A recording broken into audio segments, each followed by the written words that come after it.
Bismillahirrahmanirrahim. Assalamu alaykum, hörmətli görürmənlər. İstiqlal gündəlik xəbərlərimizi görüşünlərini qarşılayırıq. Mən Abdullah Yalqın. Proqramımızda vətənimiz Şərq Türkistan və dünya gün tərtibidəki ən mühim xəbərlərini huzurunuzda sunumuz. Qənəmizdə qıtanlar ekranımızda olsun. Şərq Türkistan xalqı tuproqqa kömülüş hüquqidan məhrum qaldırılmaqda.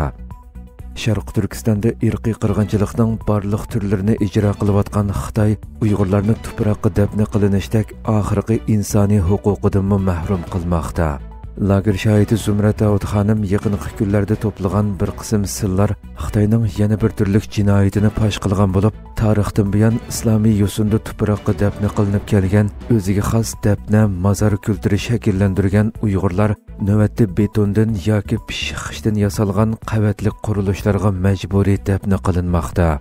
Bu sırlarning bir nechasida ustiyib qabr uyi ko'rsatilgan bo'lib, Uyg'urlarning meyitlari pishqish va simut bilan 3 qavat qilib silingan kataksimon o'ringa qo'yilib, eg'izi simutlay bilan itib etilgan. Qabri eg'iziga vafot bo'lg'uchining ismi va vafot bo'lgan vaqti Uyg'urcha Xitoycha yozilgan. Boshqa sirlarda bo'lsa, Yakan nahiyasidagi betondan yasalgan tavutlar va yonma-yon yasalgan qator ketgan simut qabrlar ko'rsatilgan bo'lib, buning bir Uyg'ur mozorligi ekanligini farq etish mumkin emas ekan. Növbəti Şərq Türkistan'da meyitning namazini tushirish allaburun cheklangan ishlardan biri bo'lib, haddidan oshgan Xitoy buningga qanoat qilmasdan Uyg'urlarning islomiy qoidalari bo'yicha tuproqqa ko'milish huquqini mudofaa qilmoqda.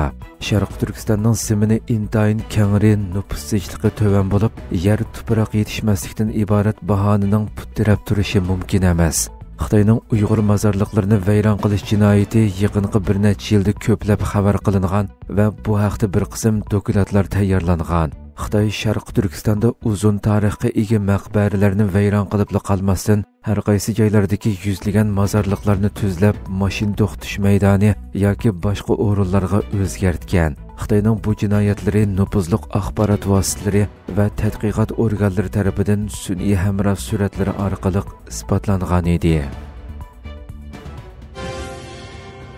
Şərq Türkistan Xitoyning energiya buluqi bo'lmoqda. Xitoy ishg'oliyat ostidagi Şərq Türkistanning tabiiy boyliqlarini bulang-talang qilishni to'xtovsiz davomlashtirayotgan bo'lib, yangi turdagi energiya manbalari davomli ko'paytirilib, Xitoy o'lkalarini ta'minlamoqda.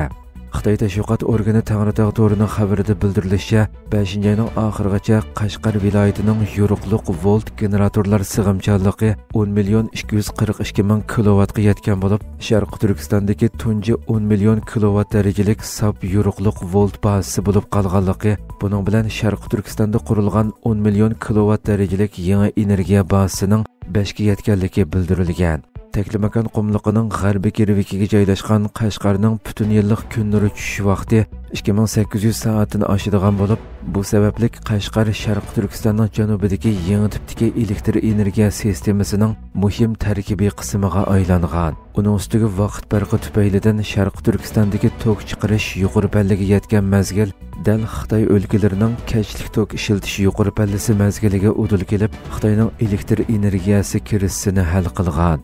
Xabarda yana Qashqar viloyatida Tarim daryosining mo'l suv sistemasiga tayinib, shamol suv yo'riqliq o't elektr energiyasini moslashtirish orqali Xitoyning energiya ta'minotining muqimligiga kafolatlik qilinganligi, Şərq Türkistanning janubidagi yangi tipdagi energiya saqlash generatorlar sig'imchanligining 5 million 967 ming kilovatga yetganligi bildirilgan. Xitoy yaqinqi yillarda irqiy qirg'inchilikqa mos holda Şərq Türkistanning turli boyliqlarini talon-taroj qilish jinoyatini texmo kengaytgan va tezlashtirgan bo'lib, yangi tipdagi energiya bazalarini ko'plab qurib chiqqan. Xitoy bu orqali bir tarafdan zo'r iqtisodiy manfaatga erishsa, yana bir tarafdan Xitoydagi energiya krizisini hal qilmoqda. Xitoy yana turli yig'inlarda Şərq Türkistanning janubiy rayonining shahmat ko'zi bo'lishdek alohidalikka ega ekanligini, bu sababli atalmish jamiyat muqimligini uzluksiz puxtalash kerakligini alohida ta'kidlab kelmoqda.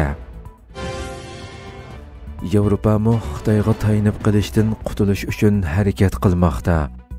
Yevropa ittifoqi Amerikaga o'xshash Xitoyning siyrak to'pisiga tayinib qilish masalasini hal qilishga tirishayotgan bo'lib, Yevropa ittifoqi komiteti ta'minlashga kafolatlik qiladigan bir qism xalqiliq turlarni qo'llashga boshlagan. Fransiya Xalqaro radiosining bugungi xabarida bildirilishicha, oldingi oylardagi Amerika-Xitoy tamojna urushi jarayonida Xitoyning siyrak to'pi eksport cheklamasi Yevropa davlatlariga ta'sir ko'rsatgan. Chunki Yevropa ittifoqi Amerikaga o'xshash Xitoyning siyrak to'pisiga tayinib kelgan. Amerika bilan Xitoyning Londondagi suhbatida siyrak to'pi masalasi yadroliq masala bo'lib, Xitoy 7-iyun siyrak to'pi eksport iltimosini tasdiqlaganligini e'lon qilgan. Ammo qaysi davlat yoki rayonlarni nishon qilganligini aniq aytmagan. Amerika prezidenti Donald Trump bo'lsa, uningdan bir kun burun muxbirlarga Xitoyning Amerikaga siyrak to'pi eksport qilishga qo'shilganligini aytgan.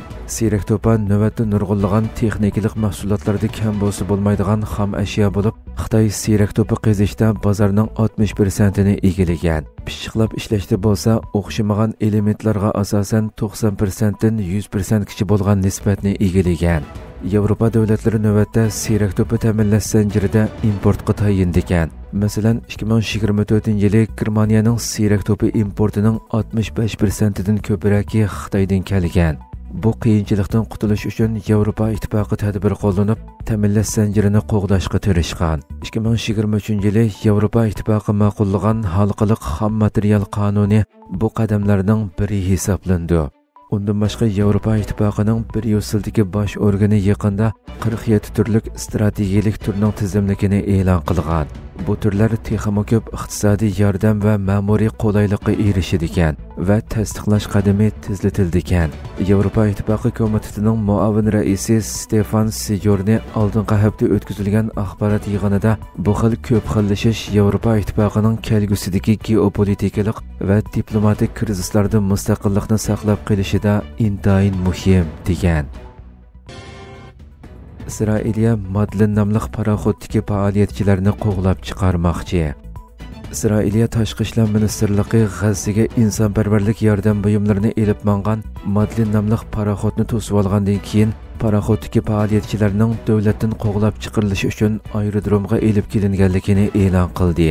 Turkiya Ovoz radiosining xabarida bildirilishicha, ministrlik seshanba kuni atiganda e'lon qilgan bayonotida qo'rshav ostidagi G'azzaga hayotiy ahamiyatga ega muhim insonparvarlik yordam buyumlarini to'shiyotgan Madlin paraxodidagi fidoilarning Isroiliyadan ayrilib o'z davlatlariga qaytish uchun Ben Gurion aerodromiga yetib kelganligini bildirgan.